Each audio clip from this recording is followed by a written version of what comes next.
హోంమంత్రి వంగలపూడి అనిత కామెంట్స్. సమస్య పరిష్కారమైన భవిష్యత్తులో ఎలాంటి సమస్య రాకూడదని ఈరోజు బాలికల సదన్ని సందర్శించాను. వైసీపీ ట్విట్టర్ అకౌంట్లో 80% తప్పులు. గత 5 సంవత్సరాలు అబద్దాలతో గడిపేశారు. ఇప్పుడు కూడా ప్రజల్ని మభ్యపెట్టాలని చూస్తున్నారు. ప్రజలు అన్నింటినీ గమనిస్తున్నారు. తప్పు చేసిన వాళ్ళకి ఖచ్చితంగా శిక్ష పడుతుంది. రామతీర్థం విషయంలో ముద్దాయికి సాక్షికి తేడా తెలియకపోవటం బాధాకరం. 5 సంవత్సరాలు రాష్ట్రాన్ని దోచేశారు. దావోస్ విషయంలో కూడా ఇష్టానుసారంగా మాట్లాడుతున్నారు. చలి అని కబుర్లు చెప్తున్నారు. అంటే ఇన్ని రోజులు అవుతున్న home minister Andhra Pradesh home minister వచ్చి అంటే విషయం ఏంటంటే ఆంధ్రప్రదేశ్ హోమ్ మినిస్టర్ ఏ రోజు వైజాగ్ లోనే కూర్చోదు, లేకపోతే అక్కడే ఉండరు.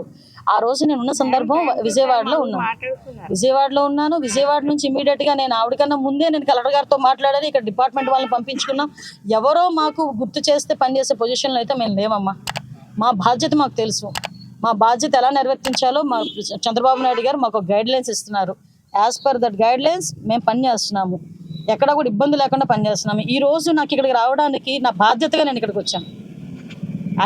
ఎస్పెషల్లీ ఒక 50-60 మంది ఆడపిల్లలు ఉన్నారు. వాళ్ళ బాధ్యతగా వాళ్ళు ఏం జరుగుతుందో తెలుసుకోవాలనే ఉద్దేశంతో వచ్చాను.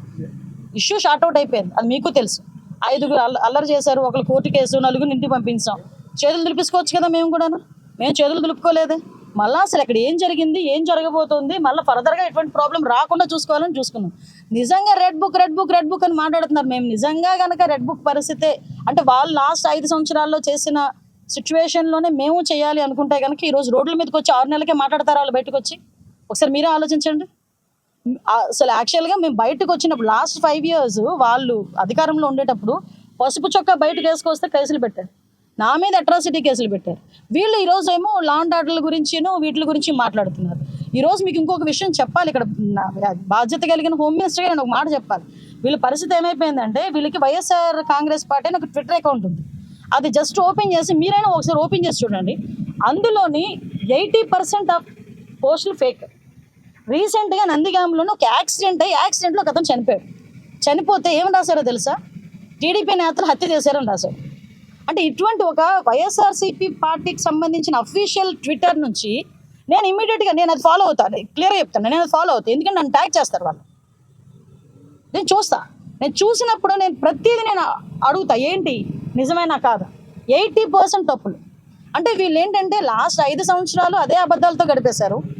ఇప్పుడు కూడా అదే పొజిషన్, వాళ్ళకి 11 seats వచ్చిన పొజిషన్లో కూడా ఈ రోజుకి కూడా ప్రతి చిన్న విషయాన్ని కూడా రాజకీయ కోణంలో ఆలోచించి దాన్ని భూతత్వంలో చూపించి చాలా పెద్దదిగా క్రియేట్ చేసి జనాలు మభ్య పెట్టాలని చూస్తున్నారు. దయచేసి ప్రజలు కూడా అవగాహన ఉంది, ప్రజలు కూడా చదువుకున్నారు, సోషల్ మీడియాలో కూడా చాలా యాక్టివ్గా ఉన్నారు అందరూ కూడా. సో ప్రతి ఒక్కటి కూడా ప్రజలకు చెప్పాల్సిన బాధ్యత ఉంది కాబట్టి మేము చెప్తున్నాం. మేడం, సెంట్రల్ జైలుకి సంబంధించి కేసులు నడుస్తుంది, అది అయిపోయిందా? ఎక్కడ వరకు దానికి కేసు నడుస్తుందండి. ఎంక్వైరీ రిపోర్ట్ ఇస్తారు. ఆల్రెడీ మేము సస్పెండ్ చేశారు. ఇంకా లోపలికి ఎంక్వైరీ జరుగుతుంది. సిపి గారికి కూడా మనం కూడా చెప్పాను, ఒక రోజు వెళ్ళి ఒకసారి మొత్తం చెక్ చేయండి అని చెప్పాను. ఇది ఒకటే కాదండి, ఆల్ సెంట్రల్ జైల్స్ అన్ని కూడా ప్రక్షాళన చేస్తాం.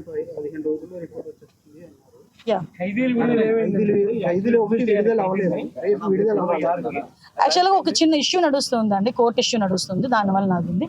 మీకు విషయం ఏంటంటే లాస్ట్ 5 సంవత్సరాలు ఎవడో పట్టించుకోలే.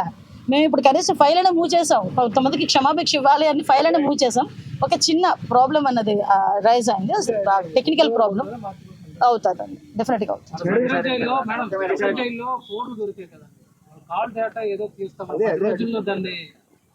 కొన్ని మాకు కూడా కొన్ని కాదండి, కొన్ని మాకు కూడా ప్రైవసీ యాంగిల్స్ ఉంటాయి. కొన్ని అన్ని కూడా ఓపెన్ గా ప్రెస్ ముందు చెప్పలేం కదా. ప్రెస్ ముందు చెప్పే రోజు వచ్చినప్పుడు డెఫినెట్ గా మాట్లాడతాం.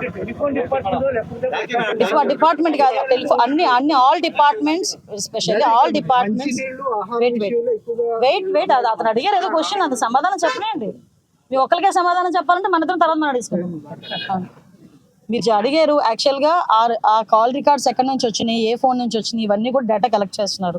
ఇవన్నీ కూడా కూలంకషంగా మాకు అన్ని నిర్ధారణ అయిన తర్వాత అప్పుడు డిపార్ట్మెంట్ వాళ్ళు వచ్చి కూర్చొని మాట్లాడతారు.